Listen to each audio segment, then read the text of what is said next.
Thank you all for joining us, and welcome to this ARCH webinar on the Caregiver to Caregiver Respite Network, hosted by the ARCH Volunteer and Faith-Based Respite Learning Collaborative.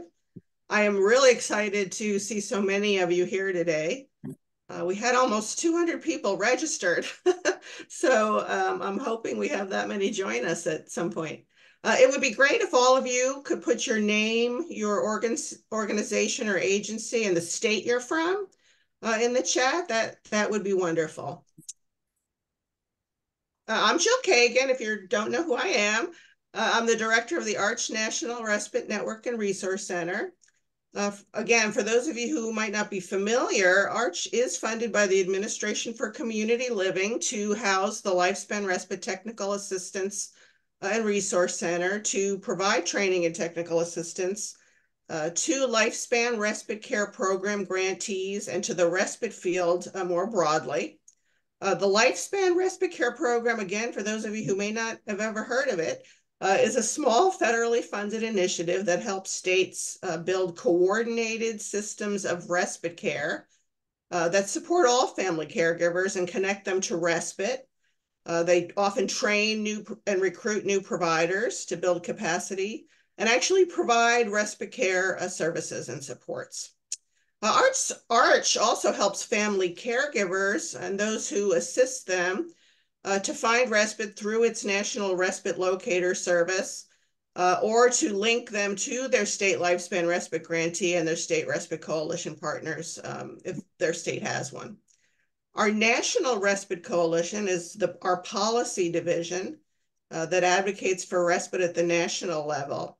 But we're basically available. Our services and resources are available at no charge to anyone, to any public or private agency, any respite provider or family caregiver who needs information or assistance about respite or caregiver support can contact us. And again, our website is archrespite.org.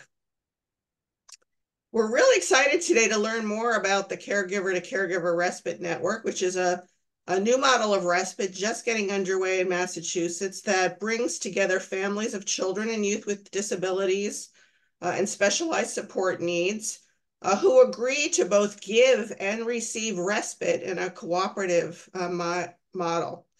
The program was the brainchild of Elizabeth Bostic, who is the parent of a young adult with a disability.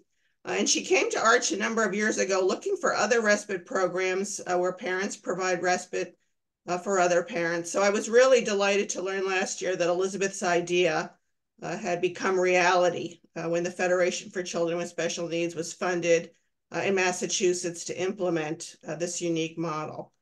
And especially interesting is that the funding came from the state of Massachusetts as part of their broad respite initiative that awarded nearly $20 million of American Rescue Plan Act funds to start up or support innovative respite options across the state. So I'm hoping as the year goes by, we learn a lot more about some of the other models that were funded by this Massachusetts initiative as well. Before I introduce our speakers today, I just want to let you know to please feel free to put your questions and comments in the chat. But we will hold them until the end, until after our presenters have completed their presentation. Again, I want to thank our presenters today for agreeing to join us today to talk about the program, the immense amount of thoughtful planning that has gone into it, how they're engaging diverse communities, and where it's now headed. And I'm again very pleased to welcome them. Elizabeth Bostic is the Assistant Director at the Division for Children and Youth with Special Needs at the Massachusetts Department of Public Health. And Valeria Peterson is the Director of the Caregiver to Caregiver Respite Network at the Federation for Children with Special Needs.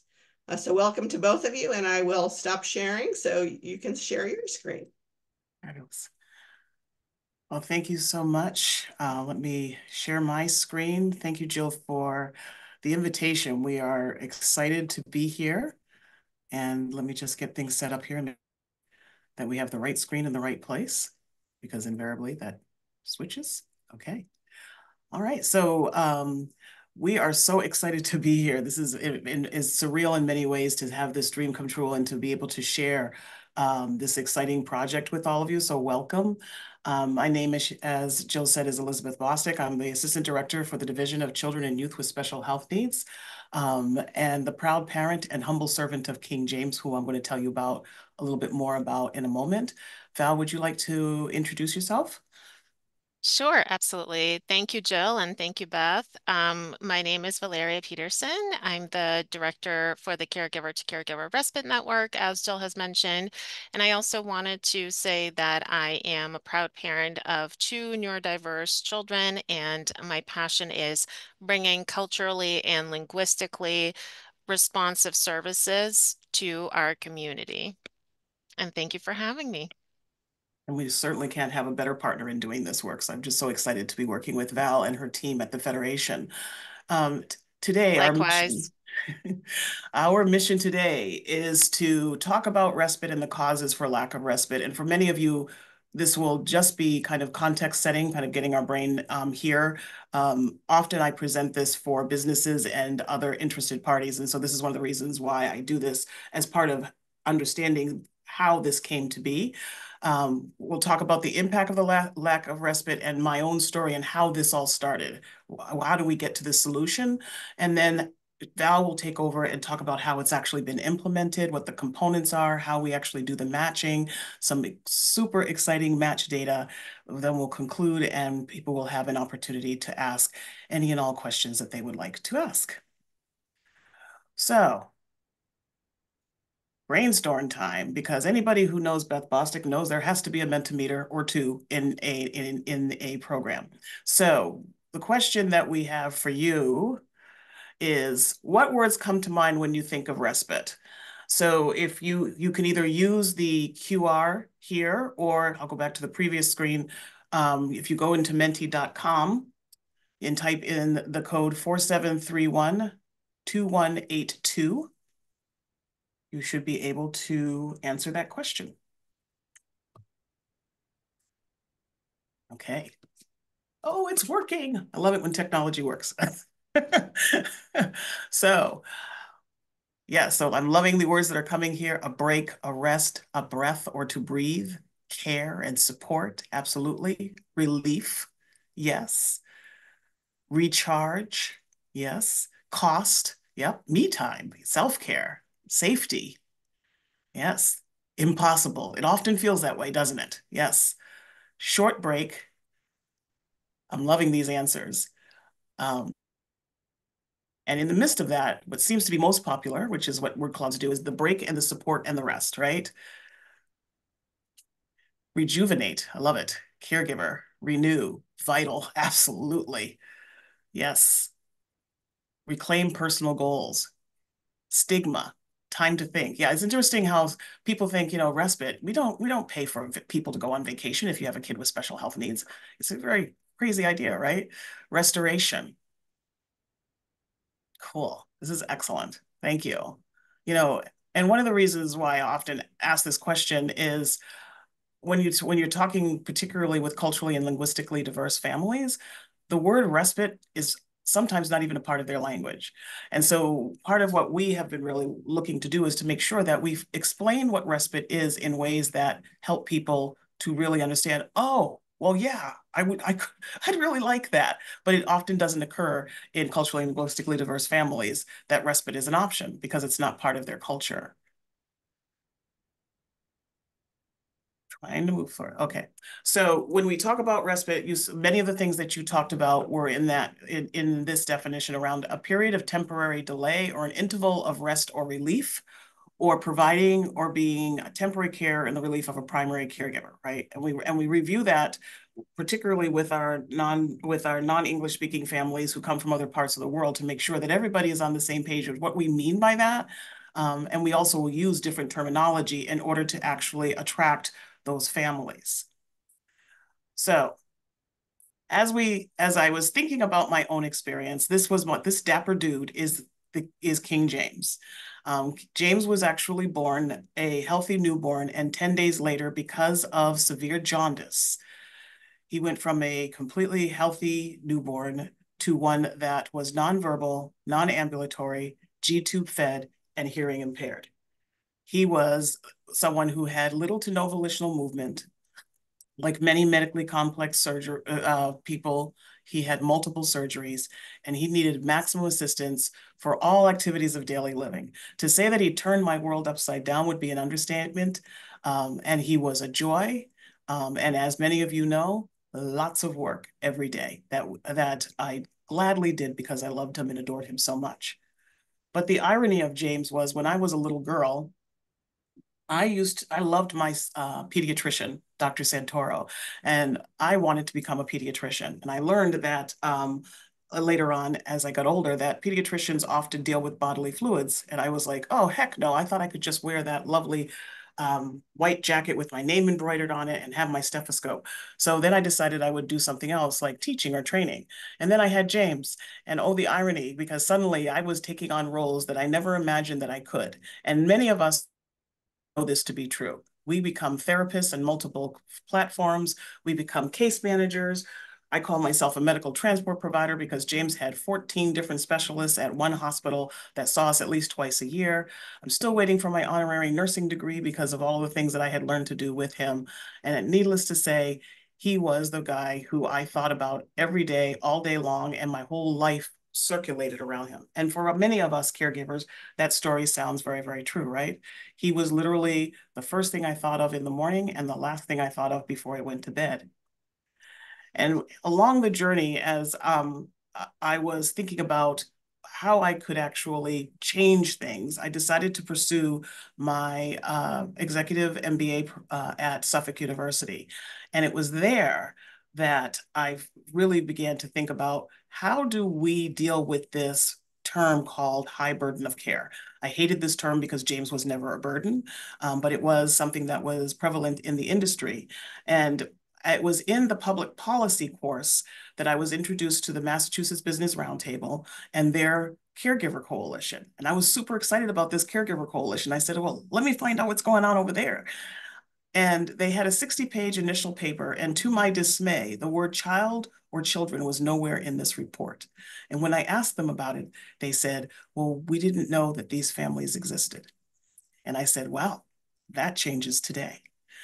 But so that was when I started thinking about, well, how could we address this issue around caregiver supports and respite in particular, and started to do some research. And this was where I started developing my idea for my capstone. And that's when I started doing the research, I started seeing myself show up over and over again. So things like the National Caregiver Alliance and AARP reporting that 40% of caregivers care, leading to chronic fatigue. And I thought, oh, wow. Yeah, no, I remember that. I remember going to doctor's appointments, waiting in waiting rooms and literally falling asleep until the name was called. You know, I remember that the meds that happened every 4 to 6 hours and not having supports at home. So I understood that. And I started thinking about this was not something that was just a phenomena for me. This was a phenomena for many of my friends and many people that I had worked with with a lot of different types of disabilities, whether it was autism, Down syndrome, any kind of physical disability, emotional disabilities, developmental disabilities. Managing the care of a child with special health needs was stressful. And we do it every single day, regardless. But we also knew that the workforce crisis was impacting us. We didn't have the supports we needed for our kids to be able to have the kinds of quality of life that we wanted in their homes and communities. And this, of course, as you know, impacted everybody's mental health, which of course doesn't allow us to be the best possible caregivers that we can be. So as I was thinking about this and wanting to help Massachusetts understand who are these kids, right? Who are these children with special health needs? You know, and as we know, they are the ones who are at increased risk for chronic physical, developmental, behavioral, or emotional, and often a combination of all of those four. And they require, of course, very specialized services. We estimate that there's somewhere between 300,000 to 350,000 of those families here in Massachusetts. And of that, there's a subset of about 11,000, of which James was a part, that were medically complex, right? So those were the kids whose chronic conditions really influenced their functional limitations and had the highest usage of healthcare, you know, amongst the group.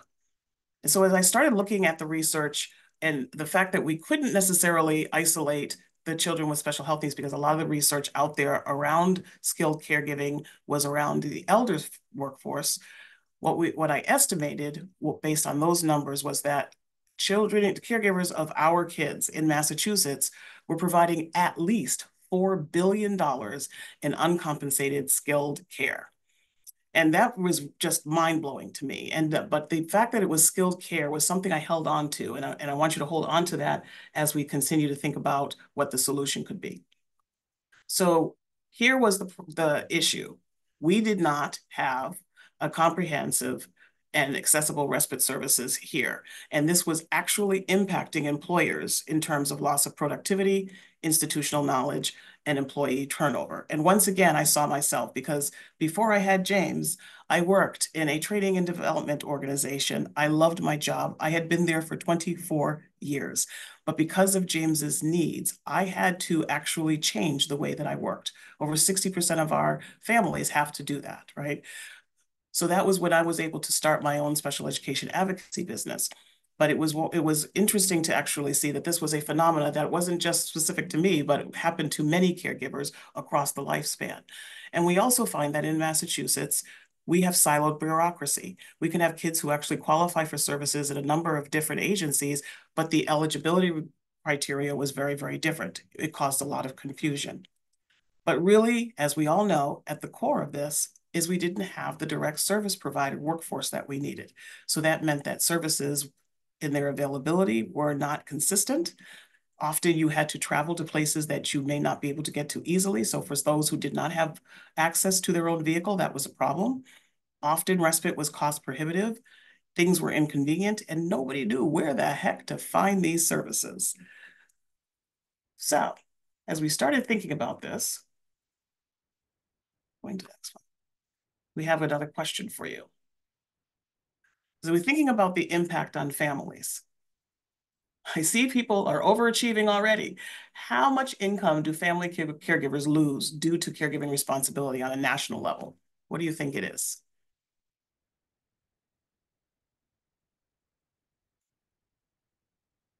All right. Seems like 17 billion is coming up in the lead.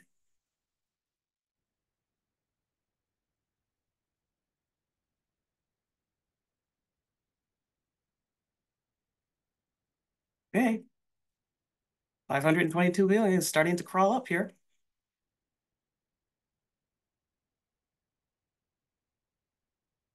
All right, let me see if I can remember how to do this.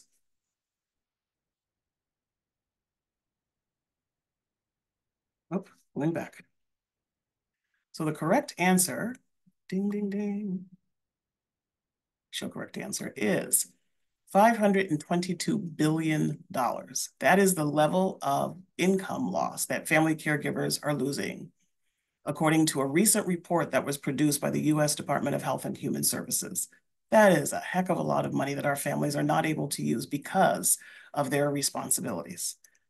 Okay, now, how much are businesses losing in productivity due to caregiving responsibilities?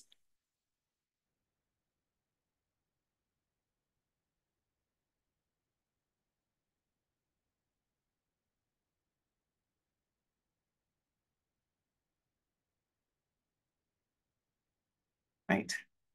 So the correct answer for this one is in that same report, it is estimated to be 17.1 to $33 billion that businesses are losing in productivity due to caregivers' responsibilities on a national level. When I started thinking about this, and we all know this as people who work with people with disabilities, a small group of people is not getting what they need. We all are impacted, right? There are ramifications for everybody. So then I started looking at, okay, so what is the impact? You start at families, you have lower productivity at work. 80% of employees report that their caregiving responsibilities impact their productivity, right? 60% experience that change in employment, vast majority of which are women, right? And these are very, very educated, well-prepared people who aren't able to actually use those wonderful skills, right? So it impacts people's employability. I know that happened for myself too. And so when you're talking about $522 billion in lost income, that is huge. For the employers, they're looking at 17 to 33 billion in lost productivity in turnover, absenteeism, and presenteeism. And that is costing employers for caregivers of children with special needs, and of course, across the lifespan as well. And what people often don't think about, and this was the irony for me, was that you lose this talent into organizations, people can't work, which means they can't contribute to the tax base, right? And which is the very thing that often pays for the services that people need. And so we've created this crazy cycle where we're no longer, we can't get people to do the work that we need to do. We can't have that competitive edge that employers want to have. And we don't have the necessary funding that we need in order to make sure the families have the things that they need in order to have the quality of life that they deserve. Beth, That, if we could pause for a second, there's a question in regards to this statistic, if you don't yes, mind answering. what is So the someone question? in the chat asked, does the caregiver financial loss include projected careers that no longer are as achievable with the added responsibilities of being a caregiver? I honestly don't know the answer to that question, but what I can say is in that same report, particularly for women, there was the statistic that they would lose 15% of income over a lifetime. And that, of course, also impacted their retirement funding in the end. So that's an excellent question. I would love to actually delve into that. Okay, thanks for that, Val. Okay, so as I looked at this, this clearly is a lose, lose, lose situation. And on many levels, I know I'm preaching to the choir about that. And so I started thinking about my own experience around this. And one of the things that occurred to me as I was pondering this dilemma was that I often did not have support for James at home, and so, of course, still needed to go and do things. And what I tended to do was call a friend who had a child that was similar to James and say, hey, would you be able to take care of James for a few hours? I must go and do something. And they would say yes. And I was very, very confident that James was going to be extremely well taken care of because this child also had a wheelchair or also had a G tube. They knew all the things that they needed to know in order to take care of him. I just needed to drop him off or they would come to the house. And I didn't even have to think about James in that time.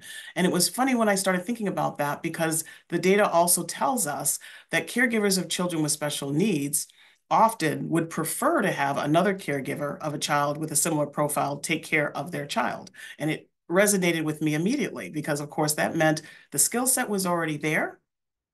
And I didn't have to worry about whether or not they were respecting my child, etc.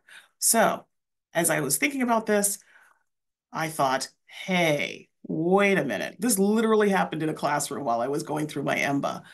Why not create a network like that across the state where caregivers could be matched with each other? So James and I, as you can see right here, are super excited to tell you about the Caregiver to Caregiver Respite Network that was born out of this lived experience. So the Caregiver to Caregiver Respite Network is actually modeled after the P2P, which many of us are familiar with, which is that evidence-based methodology where caregivers of children with special health needs actually support each other with information and referral. So what we're doing is we are tapping into a fully trained workforce. Remember, we talked about before that in the state of Massachusetts, our caregivers are providing at least $4 billion worth of skilled caregiving. Well, when we're talking about this workforce crisis, the one group of people who wasn't accounted for in terms of available workforce were caregivers themselves. We have skills that other people don't have and can actually support each other. So the idea was very similar to my own experience. Caregivers provide respite to each other based on the support needs and the profiles of their children. Now, one of the other things that was really important to me was that I wanted to make sure that there were no barriers to accessing this because we talked about cost being an issue. I also had the honor of being an exchange student in Ecuador for a year and having spent only 1 year in a foreign country without the ability to understand language and culture for a period of time. And all I had to do was go to high school. I have always had a place in my heart for folks who may not be documented or who do not have English as a first language and may not be able to access funds because they're federally funded, for example. So I wanted to make sure that there were multiple options for compensation. So you can do the traditional private pay if you would like. In our estate, if you wanted to leverage your personal care assistant hours, you could certainly do that. But we also wanted to make sure that you could barter or do in kind. I will give you 4 hours of respite if you give me 4 hours of respite. It mimics our PCA model because it's consumer driven. People will be matched with each other, but they are responsible for making sure that the other person has everything that they need. And as I looked at the costs associated with this, it was a relatively low cost solution because all we needed was a registry of some sort and family engagement specialists. So I delivered this solution as my capstone for my EMBA, got my EMBA, and then serendipitously, as Jill mentioned before, $20 million was offered through the state of Massachusetts for respite innovations. And this is a grant to really test out respite models and really see whether or not they could work. And the beauty of it was there was no penalization if it didn't work. Right? It was really an experiment, and over 40 organizations actually received awards ranging anywhere from $40,000 to $1.2 million. And I was thrilled that the Federation for Children with Special Needs was awarded $1.2 million to implement this program. So I'm going to turn it over to Val now so that she can tell you about how idea and developed it into a full-blown program that has been quite successful since its launch in February. Thank you, So Val. Beth. We are so delighted to introduce to you today the Caregiver to Caregiver Respite Network. As Beth mentioned, now it has become not only a proposed solution to the respite crisis, but a fully developed program that brought Beth's vision to life.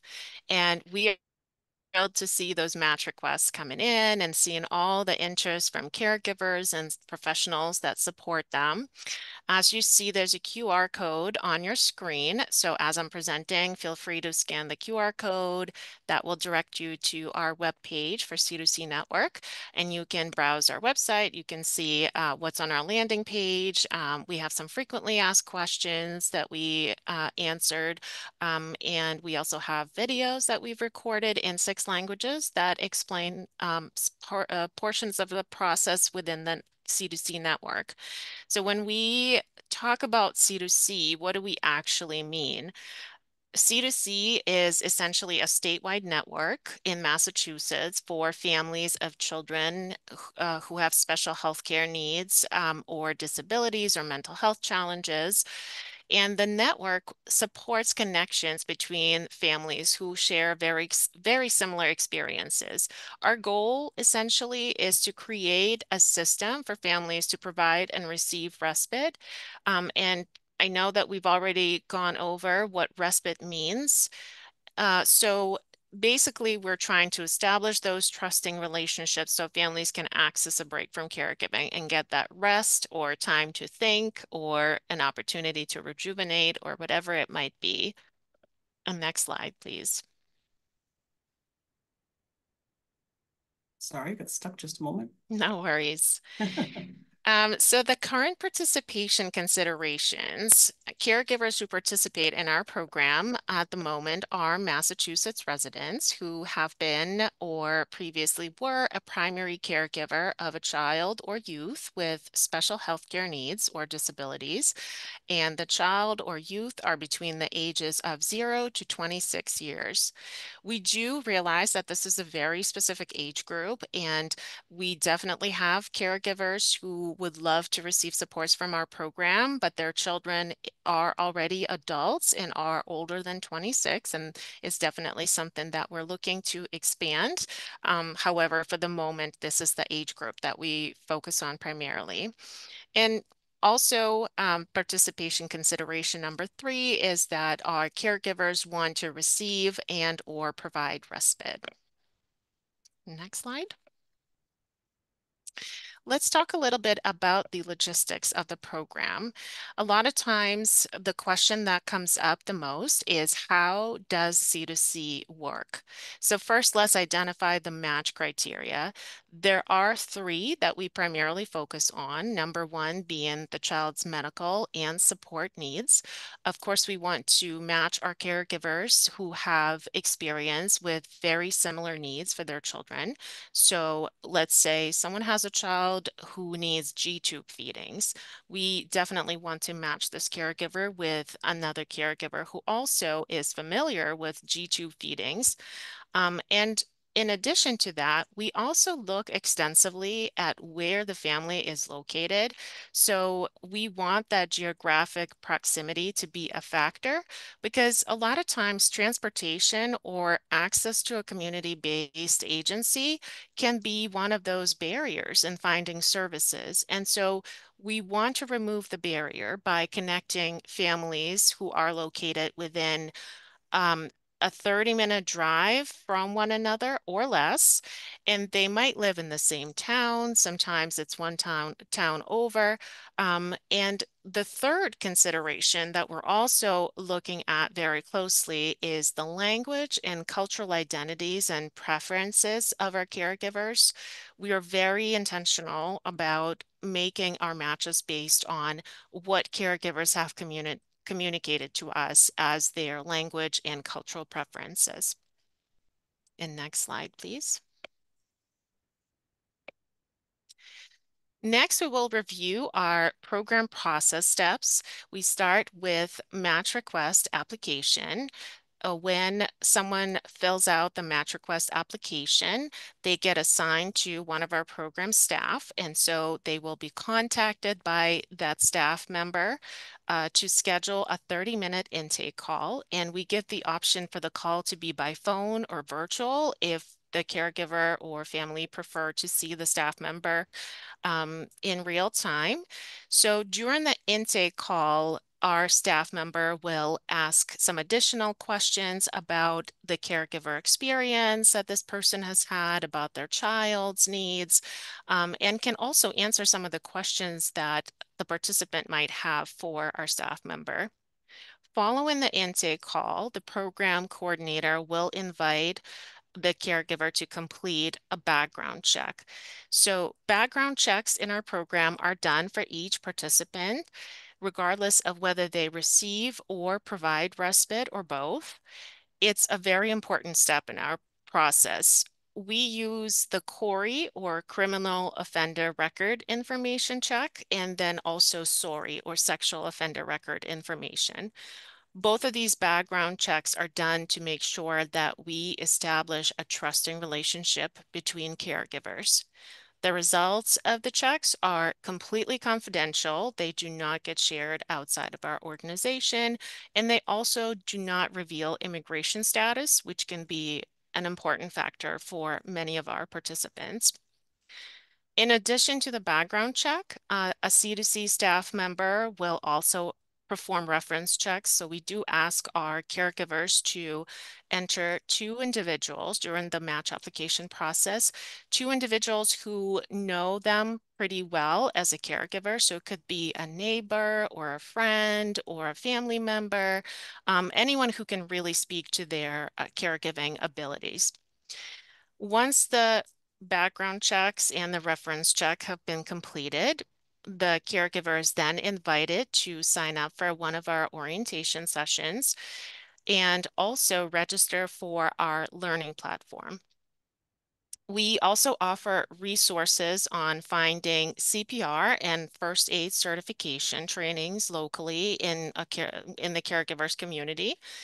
Although these trainings are not required, we do highly recommend that each caregiver complete the CPR and first aid training, as it is a great addition to their qualifications as a caregiver and respite provider.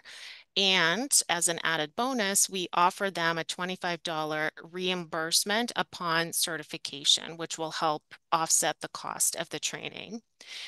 And after that, the program coordinator will start searching our database for the best possible connection for this particular caregiver, and they will be notified once the connection has been identified.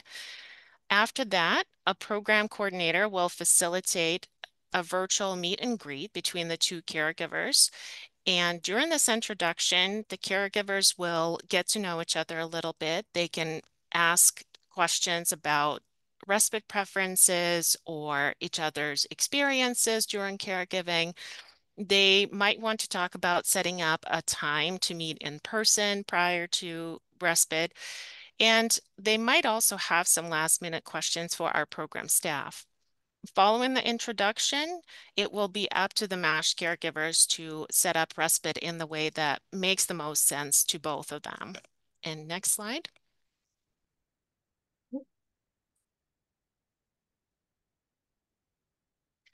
As we consider all the ways in which caregiver to caregiver respite network is an innovative approach to respite, let's talk a little bit about one of the key elements of its success. And I'm talking, of course, about reciprocity. What we know to be true as caregivers is that at any given moment, we find ourselves with very long to-do lists, very little unstructured time, and a perpetual lack of sleep. We've all been there, myself included. And at the same time, caregivers have a very unique skill set that is highly valuable and constantly evolving. We have so much to offer each other. Approaching participation in C2C with an open mind and curiosity allows caregivers to not only access the much needed respite support, but also helps them other life-sustaining supports. And also, they might be able to provide that life-sustaining support to another family. After all, caregivers are probably some of the most creative and resourceful people on the planet, aren't they? And as an added bonus, our caregivers also make social connections. They combat isolation and build a village or a community for themselves. Next slide.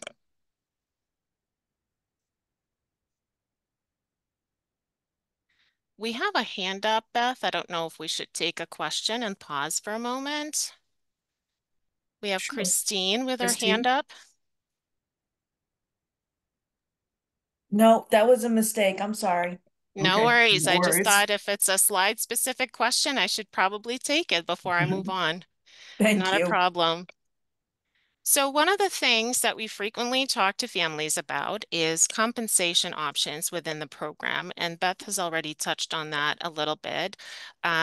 A lot of questions we get are actually around the Personal Care Attendant Program, or PCA, that is available through Massachusetts State Health Insurance, or Mass Health. Some of the families that we work with might be eligible for PCA program or already have had access to it. And for those families and caregivers who are not familiar with the PCA program and would like to learn more, we always suggest going on mass.gov to get more information. There are very specific eligibility criteria to access this program, as well as an evaluation of a child's ability to perform ADLs, or daily living skills, um, or activities of daily living, I think is the correct terminology for this acronym. Um, so, for example, are they able to dress themselves or feed themselves, or are they able to complete their toileting routine? And I just want to stress again that the primary criteria for this is Mass Health eligibility. So if the child does not have Mass Health, then that is the first step in accessing personal care attendant hours before, before they can move forward with this payment option.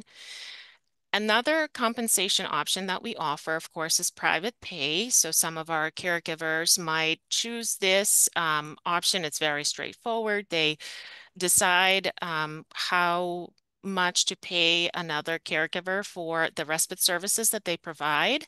We do not have a rate that we suggest or recommend, but we do share the recommendation that it might be advisable to meet the rate that's currently being offered to PCAs at the very least.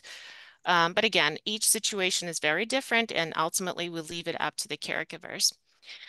And since reciprocity is the key to our program, we emphasize in-kind exchange is one of the first compensation options that the caregivers might want to consider. So what might that look like for our families?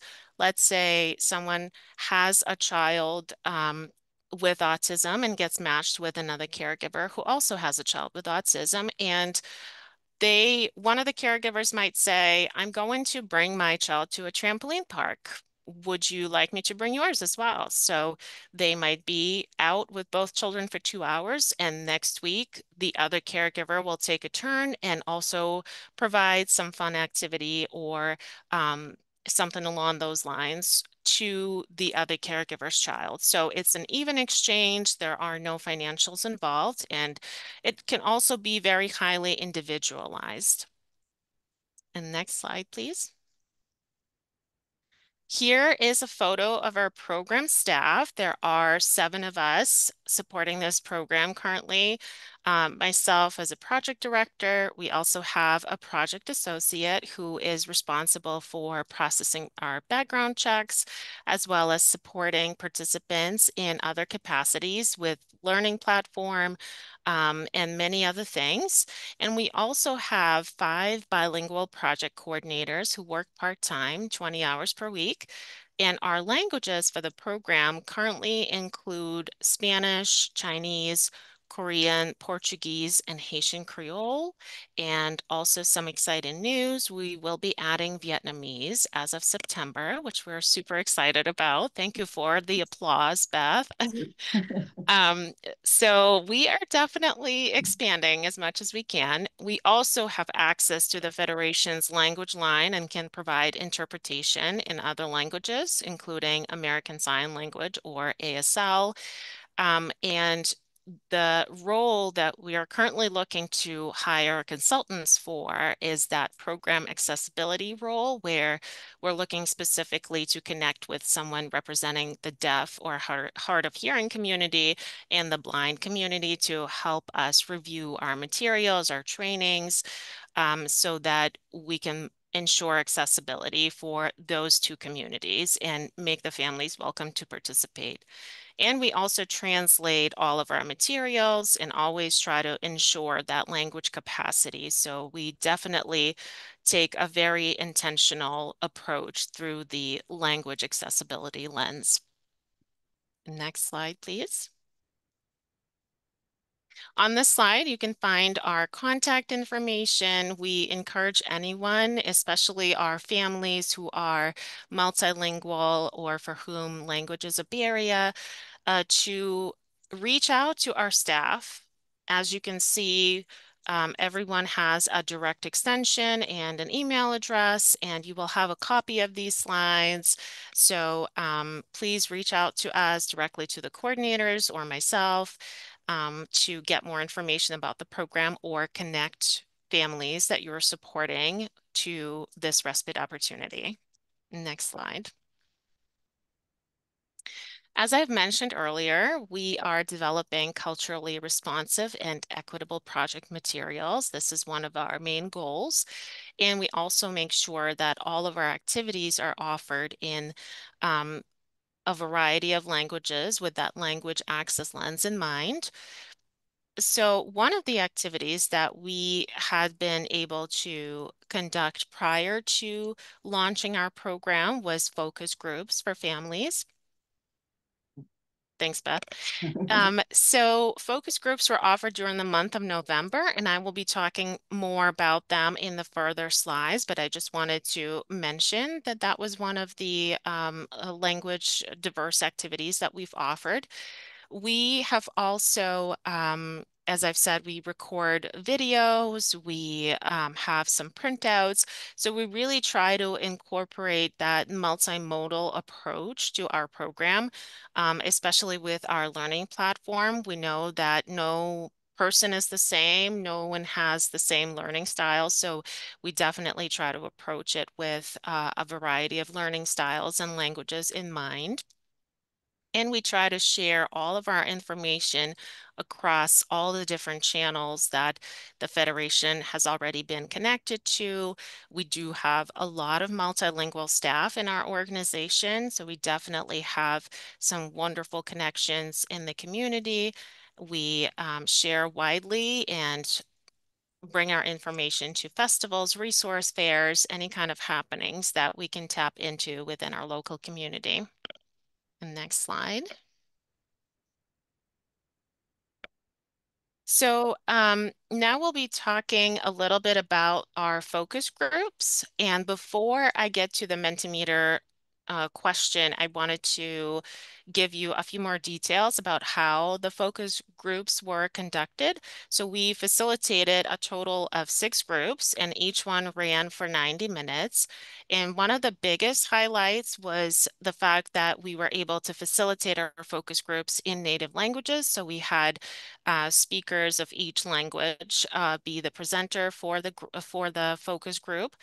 We had developed 5 questions that we wanted to ask our participants, and our main goal and purpose was to really get that input and recommendations from caregivers on how to best offer respite services to their cultural group, what they see as barriers, and what concerns they have around the services, so we could deliver a program that is truly equitable across different multicultural and multilingual communities.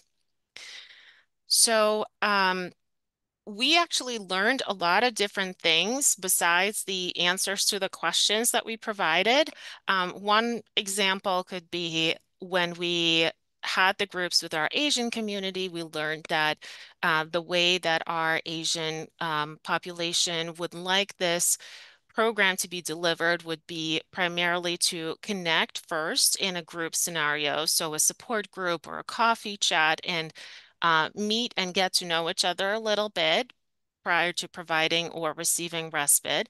Um, we also learned a lot about what services families were already aware of and what they had not heard about before. So that gave us an opportunity and a chance to provide additional supports. For instance, the PCA program, we had a lot of families let us know that they weren't aware that the program existed. So we were able to find some community partners and ask for a presentation, which we recorded, and it's available on our learning platform for those families who would like to learn more about the PCA program and how it gets administered. So that brings us to our Mentimeter question. And the question is, if you would like to scan this QR code or follow, and Beth, maybe you could share the code for the Mentimeter for those who are accessing it online. Yeah. Or actually, I could see it. I can say it out loud for everyone. So the code is 47312182. I can see we have a very ambitious group. They went ahead Bunch and of show answered offs every over here. question. Yes. You guys are So doing your homework. yeah, and so yeah, and it's interesting because some of the responses we actually did have come up in our focus groups, as you'll see, culture and trust and quality of care, not understanding the need of the recipient, leaving your child with someone they don't know and taking care of a child which they are not equipped, being matched with someone whose child was either needed, I gotta move this thing over, I'm gonna turn this over, yeah, more care than they were prepared to, right? So all of these things actually did come up in the Mentimeter. And so now we will show you what came up in the focus group. Right. So these are some of the findings that we gathered during our focus groups. The question was, what are your primary concerns around participating in caregiver to caregiver matches? And a lot of the answers, as you can imagine, and as you've shared as well, were about trust or compatibility between the caregiver and the child, whether or not they would be a good match. How would familiarity with caregiver affect the match or the child not being familiar with the caregiver? Language and communication was one of the factors, and then well-being and safety of the child. Some other concerns included training of the caregiver and payment systems, as well as mental health of the child. So a lot of similar answers to what our guesses were in the Mentimeter. And we can move on to our next question, which also came out of our focus groups. And the code for this one, if you're unable to scan the QR code, you can go to menti.com and enter the code 47312182 and answer this question. What do you think were the biggest barriers to access respite that caregivers identified? Yeah, so we see scheduling and availability, time, trusting culture, again, availability, financial barriers, language barriers, safety concerns, right? And yes, these were many of the things that showed up in our focus groups as well. Affordability, oh yes, that was a biggie. Absolutely. So again, the answers to this question that we sort of summarized and put on here on the slide, a lot of concerns about language being a barrier, transportation, financial cost, administrative complexity, or when we have to fill out loads and loads of paperwork and the forms that never end or lead to another form and another form. Not having enough programs in your area, again, availability, limited time, or a caregiver not having the right experience. So all of these things we took into consideration and were able to address in one way or another, as you will see in further slides. I'm going to dive into more of the logistics or details within the program, so you'll be able to see how these concerns were addressed. And we can go to our next slide. So this right here is actually a snapshot of our learning platform. The picture on the left is our homepage, and you can see the list of trainings that we currently offer in our learning platform. We spent a lot of time building this list of trainings and materials. Some of the trainings are offered in video format. We also have printouts. We have some of our recorded presentation material. For instance, Beth's story and her research around C2C is also on the learning platform and available. And we have things like culturally responsive respite, where we talk about what disability looks like across cultures, and how it is viewed, and what might be an idea of a fully inclusive community across different cultures, and how to provide that respite that's culturally responsive and accepting. We also offer some videos around fire safety, a training on disability rights, and we offer a multilingual resource library where our coordinators were able to curate resources specific to their cultural communities and in their first language. And another feature of our learning platform is our discussion board, where caregivers can post a question or answer a question. They can share an opinion, share something about themselves, and they can also, from the learning platform, contact our team if they have any questions. And this artwork right here that you see on your screen, we were very proud to add some original artwork by a local group of adults with disabilities who attend art classes through a community theater program. So we were able to sprinkle in some art, and it makes us very happy to look at it when we're in the learning platform. And in addition to the learning platform, we do offer an orientation session, as I've mentioned, when caregivers first join the program. Orientation sessions last 1 hour, and we go over extensively over the different aspects of the program, it's some responsibilities that caregivers might have as respite providers, and some other material. We offer these orientation sessions virtually once a month, and we are looking to offer them in caregivers' first languages as well. So right now we're building a schedule for the fall, and we're hoping to offer them in all of our program languages at some point in the fall. And in addition to that, we have our bi-weekly drop-in sessions when caregivers need some technical support with the learning platform, or maybe they need some assistance filling out the match request. So all of that is also available. And next slide. A lot of times when we talk to the caregivers that participate in our program, it is actually hard to imagine what respite might look like outside of that scenario of someone in a professional role coming over your house and basically, helping bathe your child or do their toileting routine or administer their medications.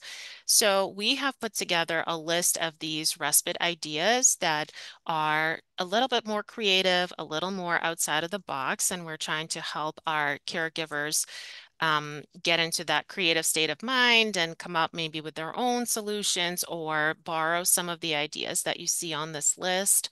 I'm sure that you all would have suggestions as well, which feel free to send our way.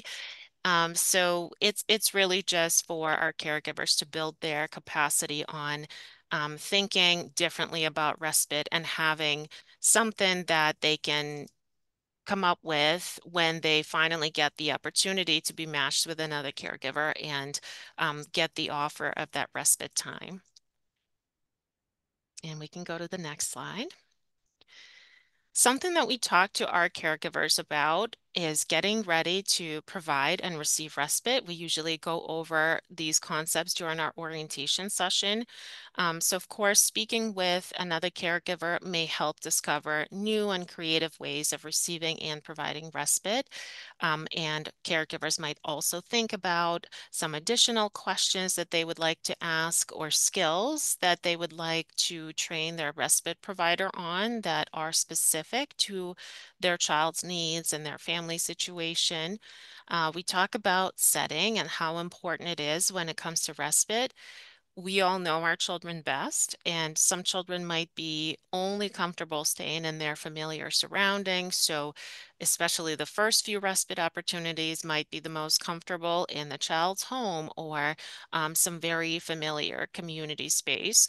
And some children are the opposite, very outgoing and love to be out and about. So they may benefit from attending a local library group or maybe going to a festival with their respite provider. And we also ask our caregivers to have a general idea of how often they might like to receive respite so they can share with a potential match or respite provider all of the ideas that they had in terms of days of the week or specific times. Duration of time might be important to start with. It might be that they start with a shorter duration of time and build it very slowly, or they might be comfortable leaving their child with a respite provider for a longer chunk of time right away. So all of these logistics are really great to discuss prior to receiving and providing respite. And another thing that we provide to our caregivers is a form called My Health Passport. It's a template that we have adapted to our program, and we encourage them to fill it out. It's available on our learning platform.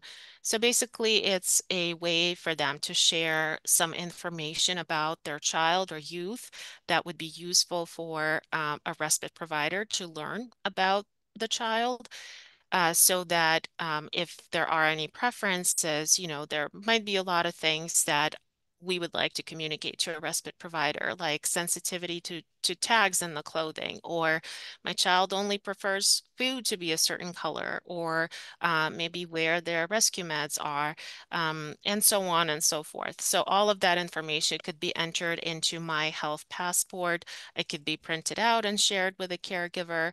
And we also encourage them to fill out an emergency contact form. So in case of an emergency situation, the respite provider would know who to call first and how to reach them. And we can go to the next slide. We also go over qualities and responsibilities with our caregivers. Of course, we want a potential respite provider to be someone who would show empathy, patience, and understanding to our child or children. We want them to have great communication skills so they would be able to update us on anything that happens during respite time, any new skills that maybe our child shown the caregiver, or any kind of situations that may have happened that we need to address. So absolutely necessary to have great communication skills. And then another category that we want our respite provider to sort of fill would be being reliable and flexible. We definitely want them to show commitment to providing respite for us, and we would also like for them to be dependable and maybe responsive in last minute emergency situations. It's not always possible, but it's definitely a great asset. We would like our respite providers to have great safety awareness, and that's also something that we bring up to our caregivers. We want caregivers to be aware of different situations that might be unsafe for a child or youth, and might bring a potential concern about their safety. We would also like for them to demonstrate trust and support, and we want them to be collaborative and be willing to work together with other care team members of the child and family to ensure that they're on the same page and they can adequately support the child with whatever the child's needs are. Next slide. A little bit about how we support our caregivers as a program. We offer our caregivers connection with their match coordinator. They can always reach whoever has been assigned to their match by phone or email. They can also contact us through the learning platform or send us an email directly to c2crespite@fcsn.org. Additionally, we have some structured follow-up that we have established for our caregivers. So we do 2 brief satisfaction surveys, one at 2 weeks since the match connection has been made, and one at 6 weeks. And we offer the option to either fill out the survey on your own or schedule a time for a phone call with your match coordinator and complete it together. So even if a parent is extremely busy and they literally have no time for filling out surveys or anything like that, they could be on the phone with their match coordinator while they are changing their child or feeding them or doing whatever they need to do, and just answer questions over the phone while the match coordinator types up the answers. So we try to really make it easy and family friendly as much as possible. And then we're also working on a partnership around our 3 months evaluation or expanded survey, where we will be doing phone interviews with a research group from University of Massachusetts Amherst. We're very excited about this partnership, and we look forward to working together with them so we can help gather data from our caregivers in terms of how the program has done and what are their suggestions about potential expansion of the program, or things that they suggest that we do differently, or maybe some of the things that they thought worked really well and they want to see more of. And we can go to the next slide now, the most exciting part, our match data. As we probably have not yet mentioned, C2C officially launched on February 5th, 2024. Prior to that, we were planning and putting in place all the different components of the program for about 6 months. As of July 1st, we have matched 14 caregivers, and the languages that they speak are English, Chinese, Korean, and Haitian Creole.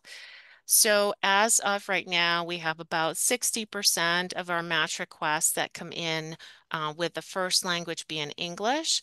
We also have 11% in Spanish, 5% in Portuguese, 13% in Chinese, 4% in Korean, 3% in Haitian Creole, and for the category of other, which is currently at 4%, we have Vietnamese and Arabic as the languages of the match request. So we're very excited to continue matching those caregivers and really hoping to see more and more families and caregivers connected and supporting each other, providing that relief, that break from caregiving, building friendships, and supporting communities for one another. And I'm going to pass it back to Beth for some conclusions. Thanks so much. So we are super excited because the Caregiver to Caregiver Respite Network really gives us the opportunity to tap into a really skilled workforce, right? And this is one of the reasons why matching people with similar backgrounds in terms of experiences is so critical to the success of this, right? We want to make sure that people have the opportunity to really feel confident that someone gets them, right? They have that experience.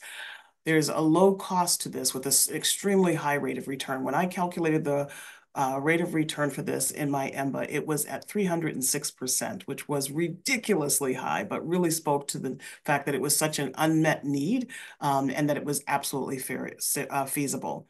It addresses a serious unmet need. Everybody here has been talking about that in the chat, so everybody's very clear on that. And it has a potential for national utilization. One of the things that's been so exciting about this journey is that people recognize that this model, while we focused on children and youth with special health needs, which was purely my preference because I wanted us to have our kids focused on, there's so much attention on elder care, but we really want to see how we could create something that goes across the lifespan. There have been other states have already expressed, can we do this with elder care? Absolutely. I mean, it's just a matter of matching up needs there. The other thing that I have a vision for is a family who lives in Massachusetts, goes on vacation in Florida, and taps into the C2C in Florida.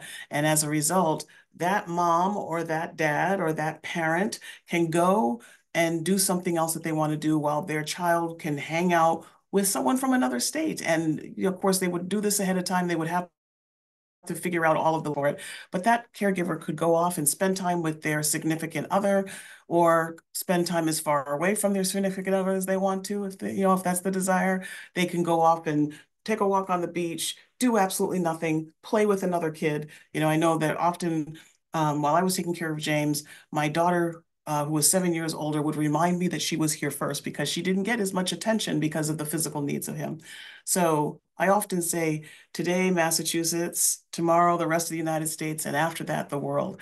I really think that this is something that can be used across the lifespan in multiple places. And the other thing we're considering is we've already had people who have seen this presentation in Massachusetts who are not caregivers, but have retired from positions in special education or in other areas of support for children with special needs. And they want to know, well, could we offer to provide respite? Absolutely looking into how we might be able to do that. How can we leverage seniors who could actually be able to provide some support as well? So there are lots of ways that we can expand it, and we're looking for funding so that we can actually go beyond the age of 26 and look for ways that we can continue to support not only a small demographic of families, but all families in some shape, form, or fashion, because we would be able to use this matching criteria, which would be customized based on the age and the need of caregivers and their loved ones. So, any questions? And then behind that is the really boring slide of all of the references that I'm sure there's somebody here who would love to read. So I am going to stop sharing and see if there's anybody who has any questions or comments.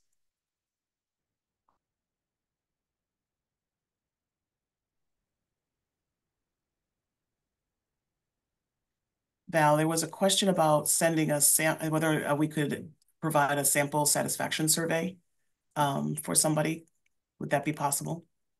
Sure, that's not a problem. Whoever asked the question, if you could email us to c2crespite@fcsn.org, I'd be happy to share the satisfaction survey that we have, and I can put our address in the chat. And the vetting process was something that Val talked about earlier. You know, caregivers are required to do SORIs and CORIs. So we want to make sure that they don't have any kind of criminal background, and also that they provide 2 references so that someone can vouch for them as an individual. Jill. Yeah, I had there were a couple of questions about liability Mhm. in the chat, and I know that's always of concern for folks who are considering startup. Um, it's not just the liability of one parent providing care, but of the federation that might incur any liability. And I'm wondering if you thought about this as like a volunteer program in which you might have liability coverage for your volunteers, and if that's something you've thought about. I don't know if the Federation has thought about that. As I was thinking about the design of the program, the liability issue was addressed through the fact that it's modeled after our PCA program. And in the PCA program, the caregiver is responsible for the training of PCAs. They are the employer, so to speak. And so as we're transitioning that to this model, the 2 caregivers who are working together would figure out how they would ensure that each caregiver had the skill set and the confidence that the other person was ready to do what they needed to do. It was interesting because I thought about one of my own experiences where a friend of mine asked me to take care of her son, and this child was much more medically fragile than James was. And I remember having 2 polar emotions at the same time. One was like, oh my God, are you kidding me? And the other was so honored that she felt like I could do this. And so my stipulation to her was, I will absolutely do this, but I need you to make sure that I know what I need to know. And so we spent some time together so that I could get to know her son. And we had a successful afternoon. She's asked me to come back after. And the thing that was ironic, of course, was said son was a teenager and did try to get away with a few but she had warned me about those things. So it really is about that communication between the 2 caregivers so that they feel it's like hiring a babysitter or hiring a PCA or any other support services. The parents themselves or the caregivers themselves take on that responsibility of ensuring safety. So I think there was another question related to that around having the family sign a waiver of liability. There are a lot of our lifespan respite grantees and many area agencies on aging and other programs, of course, as you know, that have self-directed respite voucher programs where the family can hire anybody they want using those voucher funds. And it could be another family member or friend who has a child with a disability, but they are required to, in some states, sign those liability waivers. So I was just wondering if that had arisen and might address that person's question. Yes, definitely. So we actually have a partner who works with the federation, and we have engaged their services for a long time in the legal area. So we're working on developing a waiver or legal statement that our caregivers would be signing. Okay, thank you. That's very helpful. Absolutely. I see a couple of other questions. Is there an opportunity to provide a model caregiver pod instead of one-to-one? That's not something that had been entertained at this point, but what I will say is I had more than one person who was part of my own little network. So conceivably a person could, as they're wanting to access the network, if they were to actually request that they have someone different as time goes on, they could actually create those pods. So I imagine that that's absolutely possible. The National Respite Provider Training Toolkit is one that we actually are actively looking at whether or not we can incorporate that into the learning management system and ways to do that. And we had another organization here in Massachusetts who was actively involved in helping with developing that. And so we're really looking to see how we might be able to help families to have access to that as well. Suzanne, I see your hand up. Hi, thank you so much. I know I'm always the bearer of, but only because I've been a nurse for 36 years and I started a nonprofit about 10 years ago to build a brick and mortar palliative care respite home here in Washington State. And, with me, my primary focus. Did we lose you? I think we lost Suzanne. Well, Well, hopefully she hopefully she can comes back. rejoin. But what I Yes. wonder is, I know this Well, question has can you come. hear me now? Yes. Yes. Okay. Oh, good. No, and so for me, one of the big things was in doing the research, because we offer 5 virtual programs right now, and we're starting a fundraiser to raise. But we did, we've had families. I've had families and talked to moms here. We had one, for instance, her child had, I fell and was on a vent and whatnot. And her daughter was 3. Her oldest daughter was 15, had been there her whole life, knew how to take care of her sister more than anything. But the people, it seems like what you're trying to do is exactly what I think is normal. When I would hire a babysitter, someone didn't come in and tell me what requirements I needed for if I thought the babysitter was adequate or not. But it seems here in the state of Washington, a lot of these parents are being threatened with having their children take away if they don't have these certified certain sitters and respite people come in. Like, this mom was literally told that if her 15-year-old was left alone with her child, that all the kids could be taken away from her.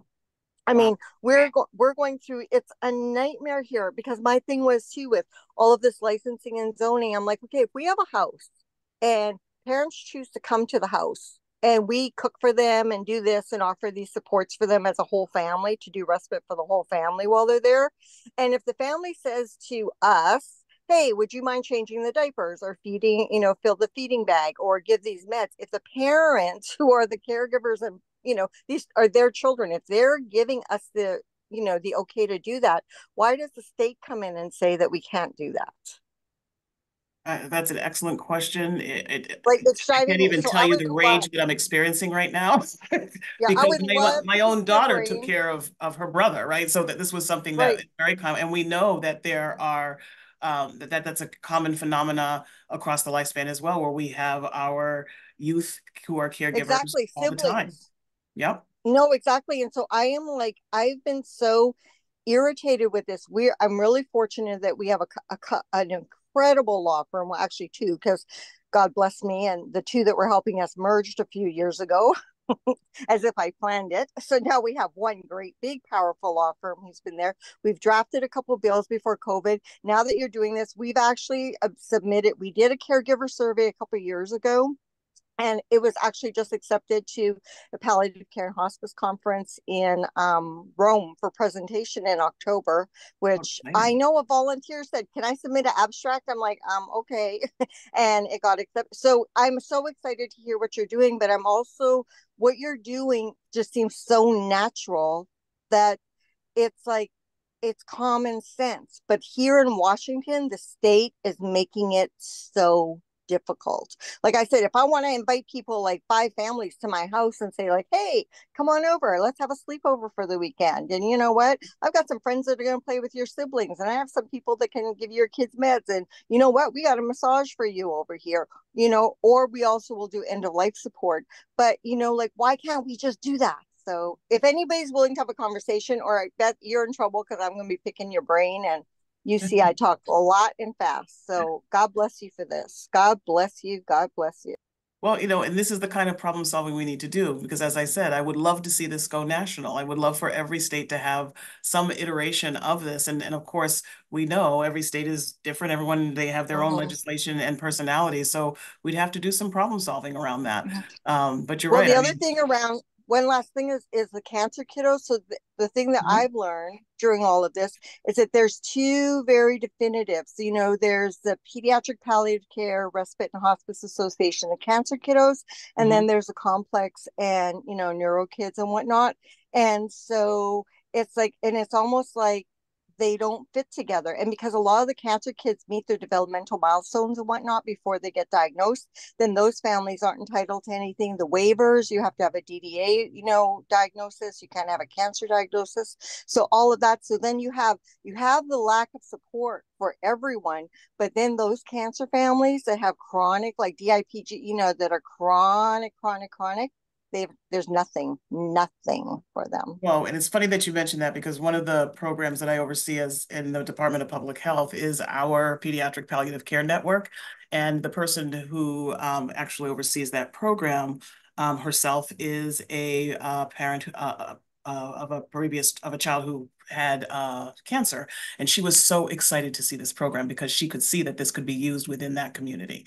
So it's been interesting to see how people kind of see that light bulb and say, we could absolutely do this, right? Because the key to it is really matching with somebody else who does the same thing. Our parents do this all the time. The folks who are working with kids with autism, they have their own language, their own world, right? And the folks who are dealing with intellectual and disabilities, they have their own language and things, and the same with the emotional dysregulation, right? And there's a similar program like this in West Virginia that focuses specifically on kids who have significant emotional dysregulation. So it really, you can see the applicability and then really the key to it and what we're trying to do is the more people we can get into the network, the better, because we'll have a larger range of geography, a larger range of disabilities, a larger range of support needs. And we're not focusing specifically on disability as much as we are focusing on support needs, because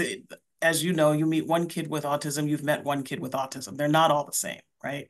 So anything we can do to really understand what's the reality of the support need, what does it look like, and match based on that, it gives us more flexibility. Is it Sabra or Sabra? Or something else? Oh, you were right the first time. Yay, Okay. it's Sabra.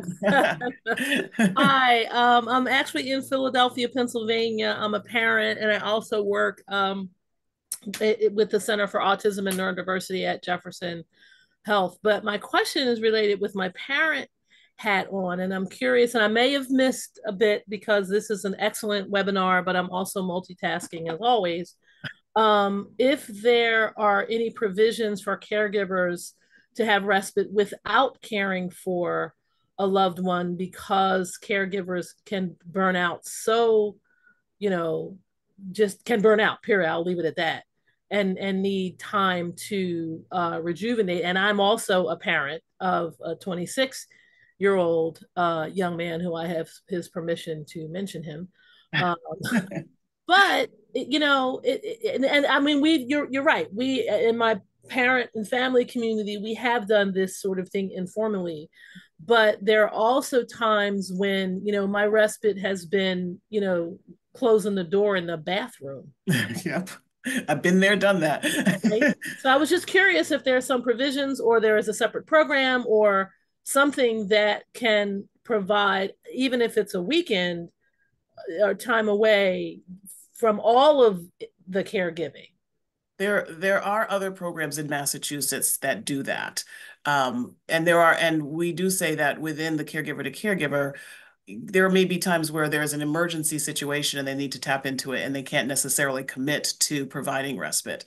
But the other thing that we also say specifically to C2C is if everybody is on the same side of the fence saying, I just want respite and I can't provide it, this will not work. Nobody gets Understood. ahead. Understood. Right. I get that but part. Yes, but this is not the only program in the state of Massachusetts. There are a number of other ones as well, not the least of which are the other 42 programs that are part of the Respite Innovations Grant. We have a number of them there.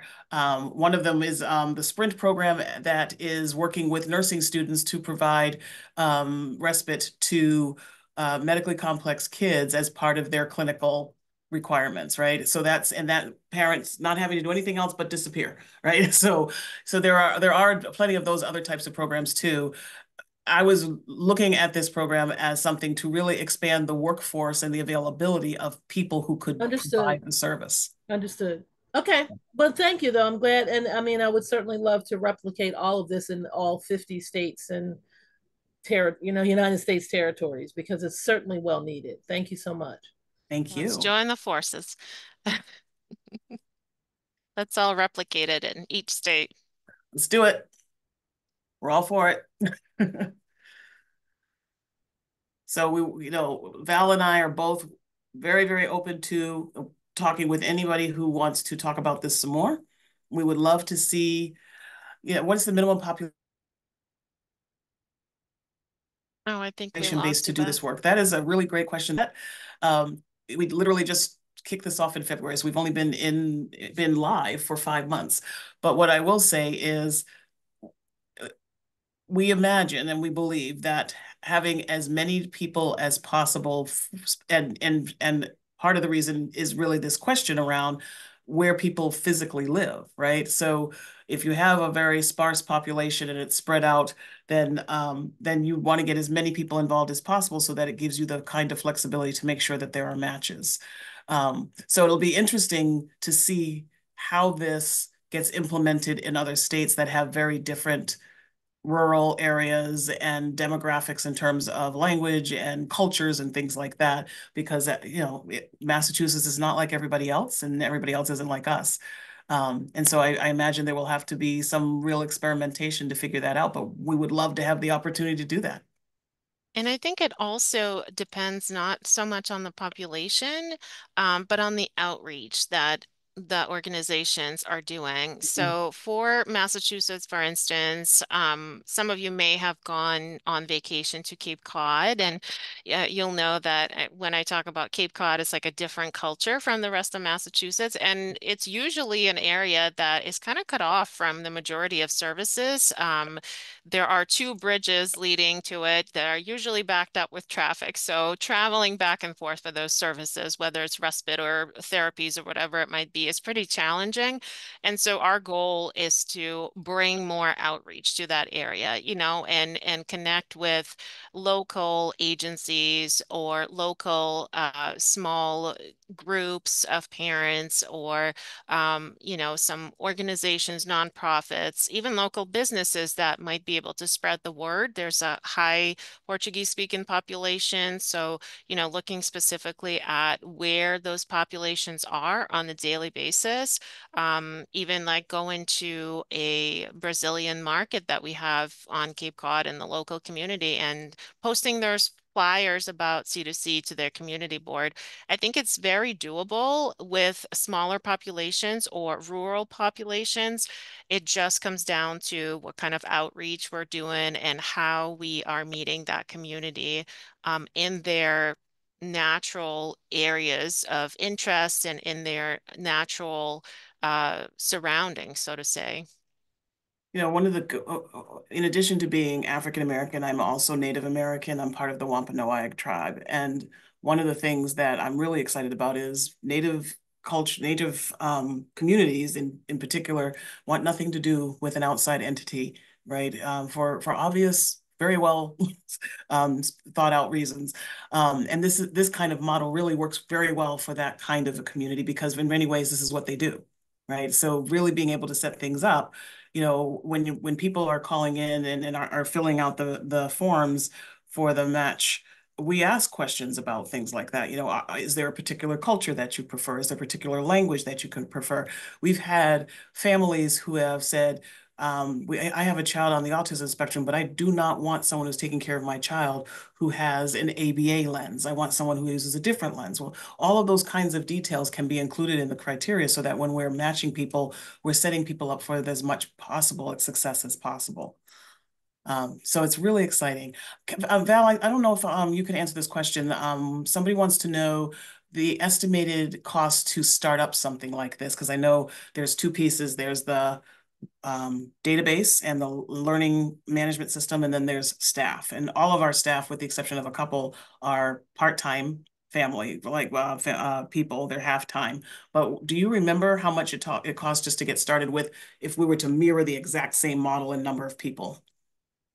I mean, it's hard to say because it also depends on how big of a staff base you're looking at. But if for the same, I would say that you probably need at least $500,000 to fund the program to get started and sort of plan for like a year ahead of this program for when you launch, when you start doing some of the outreach and the traveling, your trainings, your promotional materials, because promotion of this program is also a big piece to it. As in any new initiative, we want people to find out about it. So we've put a lot of effort into our promotional materials, our brochure, our booklet, any kind of flyers that we're putting out.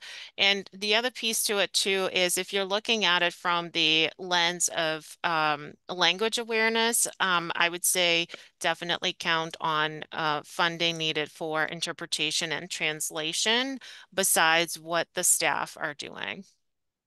That being said, we're also looking into whether or not it would be possible, for example, to almost create a package that people might be able to purchase so that you don't have to spend $500,000 to do this, right? So like if you can, there are organizations that you can replicate their webpage and upload your state specific stuff, right? And it essentially looks the same as ours, but it's yours. So like I said, we've only existed for 5 months, but we're looking at all the different types of possibilities so that we can make this as cost effective as possible. And that way also we could get it up and running as quickly as possible if it doesn't cost so much money. Well, we're coming upon our time limit here, and I want to really thank our fabulous presenters today. Such an incredible presentation, such an incredible model. We have learned so much from it. I mean, ARCH generally tends to feature those models that have been up and running for a while and have demonstrated outcomes. But what I thought was so impressive about this particular model was the amount of time and thoughtfulness that they put into the planning process. And that doesn't often happen with many new programs. I mean, just the amount of time that they took to hold focus groups with family caregivers, to develop culturally and linguistically relevant materials, to develop a matching process that is so thoughtful, and then to be able to provide ongoing support to these families as they develop the match process. All of this planning process, I think, was just really incredible and very useful for all of us to hear. So I hope that at some point we will be able to replicate this model, develop the funding. As you know, $500,000 is more than most states receive for their lifespan respite grant to provide respite to everybody in the state. So we have a long way to go on the funding side. We can get thrifty. Well, yeah. I mean, as I said, it was serendipitous that the grant arrived when it did, so that we can it's do an this. Amazing. And, I hope other states can use what Massachusetts did. The state agency did as a model for investing that kind of funding into respite innovation, because it's so needed in every state across the country. So again, thank you so much to our incredible presenters today, and for all of you for joining us. There's so much rich information in the chat, and there's some unanswered questions there. So I will make sure, in addition to the recording and the slides, that you all have access to the chat as well. So again, thank you all very much for being here. Thank you, Valeria and Elizabeth. And it was great to see all of you and have such a wonderful presentation. Thank you so much, everybody. Thank you for having us. Thank you. We look Appreciate forward to everyone. you helping us get it nationwide. We'll help you, definitely.